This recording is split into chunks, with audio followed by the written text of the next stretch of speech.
Hello বন্ধুরা, শিখা teller থেকে সবাইকে স্বাগত জানিয়ে শুরু করছি আজকে একটি নতুন ভিডিও। আজকের ভিডিওতে আমি শেয়ার করব 28 সাইজের ব্রাকাট ব্লাউজ কিভাবে কাটিং করবেন। সম্পূর্ণটা আজকের আমি ড্রয়িংয়ের মাধ্যমে দেখাবো। তো যারা একদম নতুন আছেন, ব্লাউজ শিখতে চাইছেন কিন্তু পারছেন না, তাদের জন্য কিন্তু ভিডিওটি খুবই গুরুত্বপূর্ণ হতে চলেছে। তো বন্ধুরা, যারা একদম নতুন তাদের জন্য ভিডিওটি কিন্তু সম্পূর্ণ দেখলে কিন্তু আপনারাও কিন্তু শিখে যাবেন এই ব্রাকাট ব্লাউজ কিভাবে কাটিং করতে হয়। তো দেখুন, এখানে আমি খুব সহজভাবে দেখিয়েছি। যারা একদম নতুন তারা কিন্তু একবার দেখলেই শিখে যাবেন। তো দেখুন, এখানে কি কি মাপগুলো নিয়েছি আগে লক্ষ্য করুন। এখানে সবার প্রথমে আমাদের মাপগুলো ঠিকঠাক মতো কিন্তু নিতে হবে ব্লাউজ কাটিংয়ের ক্ষেত্রে। তো দেখুন বন্ধুরা, যে কোনো ব্লাউজ কাটিং করতে গেলে আমাদের ঝুলের মাপটা কিন্তু ঠিক মতো নিতে হবে বা ঠিক মতো বডির মেজারমেন্ট ঠিক করে কিন্তু নিতে হয়। তো এখানে দেখুন, বডি থেকে আমাদের 28 সাইজের জন্য ঝুলের মাপ অনেক সময় থাকে 13 ইঞ্চি, 13.5 ইঞ্চি এরকম মাপ থাকে, ঠিক আছে। তো ঝুলের মাপ কিন্তু হাইট অনুসারে হয়ে থাকে। তো হাইট অনুসারে যার যা মাপ আসবে তার সঙ্গে কিন্তু 1 ইঞ্চি প্লাস করতে হবে। তাহলে আমার এখানে দেখুন 14 ইঞ্চি আছে, তার সঙ্গে আমি 1 ইঞ্চি প্লাস করে নিয়েছি। তাহলে টোটাল কত হয়েছে? 15 ইঞ্চি। এই 15 ইঞ্চি কিন্তু পেছনের জন্য আমাদের 1 ইঞ্চি প্লাস করতে হবে, ঠিক আছে। তাহলে যে কোনো ব্লাউজের ক্ষেত্রে আমরা পেছন পার্টের জন্য কিন্তু 1 ইঞ্চি প্লাস করে নেব, বোঝা গেছে। এবার আমরা যখন সামনের অংশ কাটিং করব, তো আমি এখানে সামনের পার্টটা দেখাচ্ছি। তো সামনের জন্য যখন কাটিং করব আমাদের কি করতে হবে? আমাদের ঝুলের মাপ যা থাকবে তার সঙ্গে আমরা 4 ইঞ্চি প্লাস করে দেব, বোঝা গেছে। 4 ইঞ্চি প্লাস করে আমাদের যা মাপ হবে তার মধ্যেই কিন্তু সমস্ত ড্রয়িংটা হবে। তো যারা একদম নতুন ব্লাউজ কাটিং করতে পারছে না তাদের জন্য কিন্তু এটা খুব সহজভাবে আমি দেখিয়েছি। এইভাবে করলে কিন্তু আপনারা যে কোনো সাইজের জন্য কিন্তু এই একটা ফর্মুলা মনে রাখলে কিন্তু আপনারা 50 সাইজের ছাতির জন্য কিন্তু ব্লাউজ কাটিং করা শিখে যাবেন। তো চলুন আমি কিভাবে মাপগুলো নিয়ে দেখাচ্ছি, একবার দেখে নিন। তাহলে পেছন পার্টের জন্য আমরা কি করব? 1 ইঞ্চি প্লাস করব। 14 ইঞ্চি থাকলে 1 ইঞ্চি প্লাস করব, 12 ইঞ্চি থাকলে 1 ইঞ্চি প্লাস করে নেব। তাহলে পেছন পার্টের জন্য আমরা 1 ইঞ্চি প্লাস করে নেব, ঠিক আছে। আর সামনের পার্টের জন্য আমাদের ধরুন ফিটিংস মাপ আছে 14 ইঞ্চি, তার সঙ্গে আমাদের 4 ইঞ্চি প্লাস করে নিতে হবে, ঠিক আছে।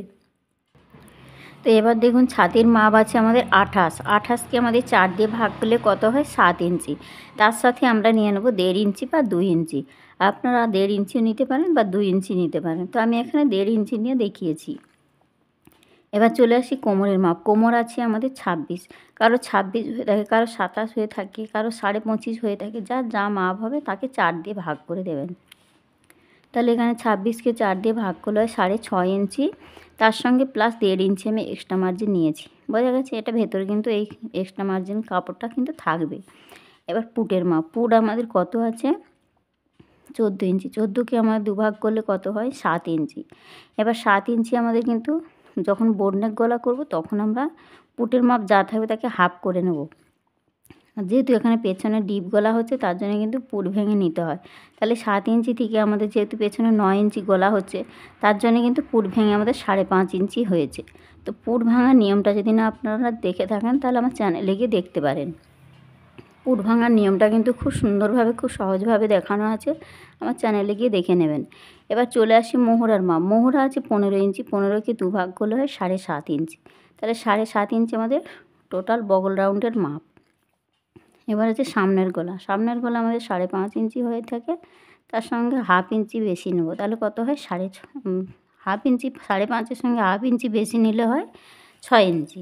তাহলে আমাদের সামনের গলা হবে 6 ইঞ্চি। 6 ইঞ্চিতে আমাদের কাটিং হবে, ফিটিংস থাকবে 5.5 ইঞ্চি, বোঝা গেছে। এবার পেছন গলা। পেছন গলা আমাদের 9 ইঞ্চির হবে, ঠিক আছে। পেছন গলার ডিপ অনুযায়ী কিন্তু আমাদের ভেঙে নিতে হয় পুট। তাহলে এখানে দেখুন ড্রয়িংটা আমি কিভাবে বানিয়েছি দেখুন। তাহলে সবার প্রথমে আমাদের এখান থেকে লম্বার মাপটা নিয়ে নিতে হবে। তো লম্বার মাপ কত নিয়েছি আমরা? তাহলে আমাদের 14 ইঞ্চির সঙ্গে 4 ইঞ্চি প্লাস করলে কত হবে? 18 ইঞ্চি। তাহলে আমি 18 ইঞ্চি দেখুন এখান থেকে ঠিক 18 ইঞ্চি নিয়ে নিয়েছি। এরপরে আমাদের কি করতে হবে? 2 ইঞ্চি এক্সট্রা মার্জিন নিতে হবে। আমাদের যেহেতু সামনের অংশে হুপ আর হুপ ঘাটের জন্য কিন্তু 2 ইঞ্চি কাপড় রাখার পর থেকে সমস্ত মার্জিনগুলো করতে হবে, বোঝা গেছে। এই যে 2 ইঞ্চি কাপড় আমি ব্যাকে সাইডে লিখে দিয়েছি। এরপর থেকে সমস্ত মাপগুলো আমাদের নিতে হয়েছে। ঠিক এখান থেকে আমাদের দেখুন 5.5 ইঞ্চি পুটের মাপ নিয়েছি। তো পুট ভেঙে আমাদের কত হয়েছে 5.5 ইঞ্চি। তো 5.5 ইঞ্চি কিন্তু আমি নিয়েছি। ঠিক এইখান থেকে আমাদের নেওয়া হয়েছে 5.5 ইঞ্চি পুটের মাপ। এবার পুটের মাপের পরেই কিন্তু আমাদের নিতে হয় আরমোলের মাপ। তাহলে আরমোল বা মোহরার মাপ। এবার এই 5.5 ইঞ্চি নেওয়ার পর আমাদের ঠিক এখান থেকে আমরা 1/2 ইঞ্চি বাড়িয়ে নিয়ে নেব আরমোলের মাপ। তাহলে এই যে 1/2 ইঞ্চি বাড়ালে কত হয় আমাদের 6 ইঞ্চি। তাহলে 6 ইঞ্চি নিয়েছি। এরপর থেকে শুরু হয়ে যায় আমাদের এখানে ছাতির মাপ। তো ছাতি আছে কত 28। 28কে 4 দিয়ে ভাগ করলে হয় আমাদের 7 ইঞ্চি। তাহলে 7 ইঞ্চি ঠিক এই যে নিয়েছি, আরও 1.5 ইঞ্চি এক্সট্রা মার্জিন নিজে নিয়েছি। বোঝা গেছে টোটাল হয়েছে 8.5 ইঞ্চি। এবার চলে আসি এখান থেকে কোমরের অংশে। তো কোমরের মাপটা কিন্তু আমাদের 26 ইঞ্চি, তার সঙ্গে 1.5 ইঞ্চি নিয়ে নেবো। এটা আমাদের সামনের জন্য। আর পেছনে কিন্তু আমাদের একটা টেকিন পড়ে, তার জন্য কিন্তু এক্সট্রা 1 ইঞ্চি নিতে হয়। বোঝা গেছে? এবার দেখুন এই যে ছাতির মাপ এখানে নেওয়ার পর থেকে আমাদের নিচের দিকে চলে আসতে হবে কোমরের নিচে। এবার দেখুন নিচের দিক থেকে আমাদের নিতে হবে, এই নিচের দিক থেকে আমাদের নিতে হবে এই সাইডে, গলার সাইডে নিতে হবে 4 ইঞ্চি। এবার এই সাইডে 4 ইঞ্চি নিলাম, এখান থেকে আমাদের সোজা একটা দাগ টেনে দেবো। আর এই সাইড থেকে নিয়ে নেবো আমরা 3 ইঞ্চি। তাহলে এই 4 ইঞ্চি আর 3 ইঞ্চিটা ঠিক এভাবে স্ট্রেট একটা লাইন টেনে দেবো। বোঝা গেছে? তাহলে এদিকে আমরা যা নেব, এদিকে যদি 4 ইঞ্চি নিয়ে থাকি এদিকে 3 ইঞ্চি নিয়ে নেবো, ঠিক আছে? এদিকে যদি 5 ইঞ্চি নিয়ে থাকি এ সাইডে 4.5 ইঞ্চি, 1/2 ইঞ্চি কম বেশি এরকম নিতে হবে, 1/2 ইঞ্চি বা 1 ইঞ্চি কম বেশি করে নিতে হবে। কারণ এটা আমাদের কোমরের সাইড, ঠিক আছে? আর এইদিকে এই 1/2 ইঞ্চিটা কিন্তু উঠিয়ে আমাদের একটা শেপ দিতে হবে। এই লাইনের দেখুন 1/2 ইঞ্চি এইভাবে শেপ দিতে হবে।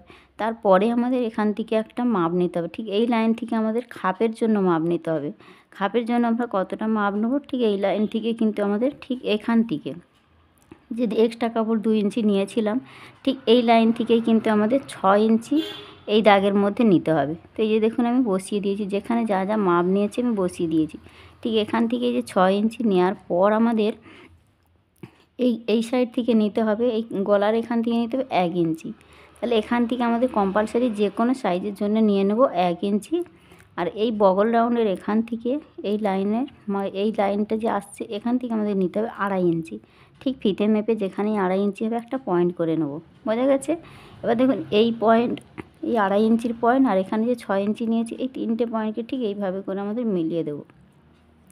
দিলেই কিন্তু এখানে আমাদের খাপের অংশটা তৈরি হয়ে যাবে। বোঝা গেছে? এবার দেখুন এই যে দাগ আর এখানে যে গলার অংশের যে দাগটা নিয়েছি, এই দাগের মিডিল অংশ আমাদের বের করে নেব। তাহলে এখান থেকে ফিতেটা বসিয়ে আমাদের ঠিক মিডিল অংশে বের করলে কোথায় হচ্ছে, এই যে মিডিল একটা সোজা যে স্ট্রেট একটা দাগ এসেছে, ঠিক এই দাগটা পাওয়া গেছে। বোঝা গেছে? এর মিডিল অংশ কোথায় হচ্ছে, এই দাগের মিডিল অংশ আমাদের বের করে নিতে হবে। তাহলে এই দাগের মিডিল অংশ কোথায় হবে, এই পয়েন্ট হবে এখানে। এবার এই পয়েন্ট থেকে আমাদের এই চারিদিকে যে 4টে পয়েন্ট আছে, এই পয়েন্টগুলোর মাপ নিতে হবে। তাহলে 28 সাইজের জন্য আমরা কত নেব, 28 সাইজের জন্য আমরা 1 ইঞ্চি করে নেব। ঠিক এখানে যে পয়েন্টটা হয়েছে, এই পয়েন্ট থেকে এই যে পয়েন্টটা হয়েছে, এই যে স্ট্রেট সোজা দাগটা হয়েছে, এই দাগের এই লাইনের ওপর দিকে নেব 1 ইঞ্চি, 1 ইঞ্চি 28 সাইজের জন্য। বোঝা গেছে? এই সাইডে নেব 1 ইঞ্চি, এই সাইডে নেব 1 ইঞ্চি, এই সাইডে নেব 1 ইঞ্চি। চারিদিকের মাপটা কিন্তু 1 ইঞ্চি করেই রাখবো। বোঝা গেছে? এবার দেখুন এটা 28 সাইজের জন্য আমাদের নিতে হচ্ছে 1 ইঞ্চি।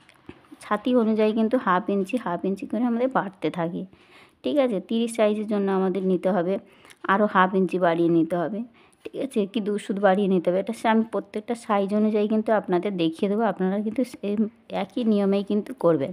তাহলে এটা 28 সাইজের জন্য আমি নিয়েছি, এটা আমাদের 1 ইঞ্চি নিতে হবে। 4টে পয়েন্ট কিন্তু 1 ইঞ্চি করে নিতে হবে। এবার এই 4টে পয়েন্টকে ঠিক এই মিডিল অংশে আমাদের মিলিয়ে দিতে হবে। এটা আমাদের স্কেলের সাহায্যে বা আমাদের ঠিক আলতো হাতে কিন্তু এভাবে করে মিলিয়ে দিতে হবে। তো আপনারা স্কেলের সাহায্যে কিন্তু মিলিয়ে দিতে পারেন।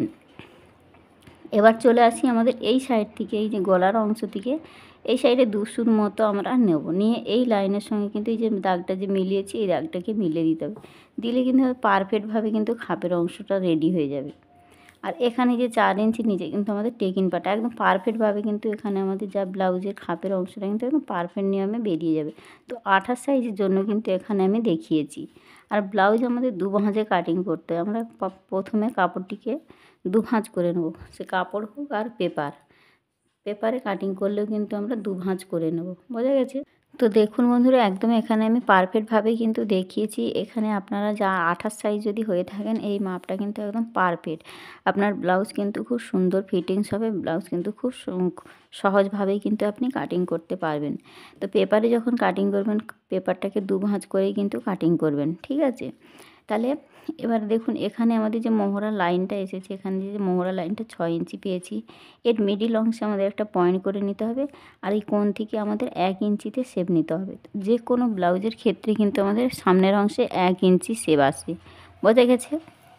আর যে কোনো ব্লাউজের ক্ষেত্রে পেছনের অংশে আমাদের 1.5 ইঞ্চি, ঠিক এই কোণ থেকে 1.5 ইঞ্চি নেব। আর এই মিডিল থেকে মিডিলের মাপটা নেব, নিয়ে এই 3টে পয়েন্টকে আমাদের ঠিক এই ফিটিংস লাইনের সঙ্গে মিলিয়ে দেবো, বোঝা গেছে? যে কোনো সাইজের জন্য কম্পালসারি, এটা কিন্তু প্রত্যেকটা সাইজের জন্যই আমি বলছি। 50 ছাতি পর্যন্ত কিন্তু ঠিক আমাদের এইভাবে নিয়মগুলো নিতে হবে। তাহলে কিন্তু আপনি কিন্তু সম্পূর্ণ এই ভিডিওটা যদি ঠিকমতো দেখে থাকেন, তাহলে কিন্তু আপনার কাছে ব্লাউজ কাটিং করা খুবই ইজি হয়ে যাবে।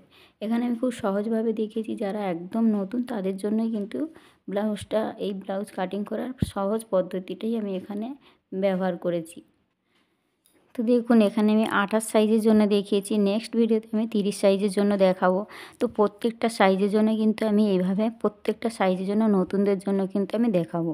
তো এখানে এই সহজ পদ্ধতিটাই কিন্তু আপনারা নিয়ে কিন্তু ব্লাউজ কাটিং করলে আপনার ব্লাউজ কিন্তু পারফেক্ট হবে।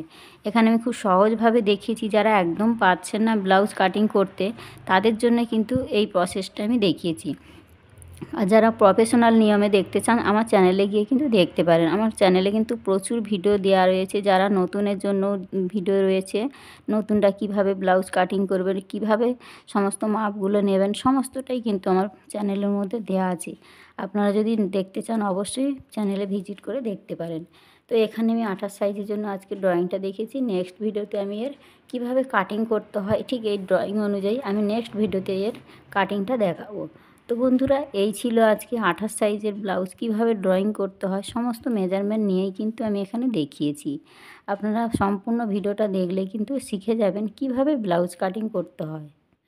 আর এই মাপগুলো যেখানে যা যা লিখে দিয়েছি, এখানে কিন্তু একদম পারফেক্ট নিয়মটাই কিন্তু আমি দেখিয়েছি। এই নিয়মটা যদি আপনারা ফলো করেন, তাহলে কিন্তু আপনার ব্লাউজ কিন্তু একদম পারফেক্ট হবে। তো বন্ধুরা, এই ছিল আজকে ভিডিও। আজকে এখানেই ভিডিওটি রাখলাম। দেখা হচ্ছে নেক্সট ভিডিওতে অন্য কোনো ভিডিওর সাথে। সবাই ভালো থাকবেন। ধন্যবাদ।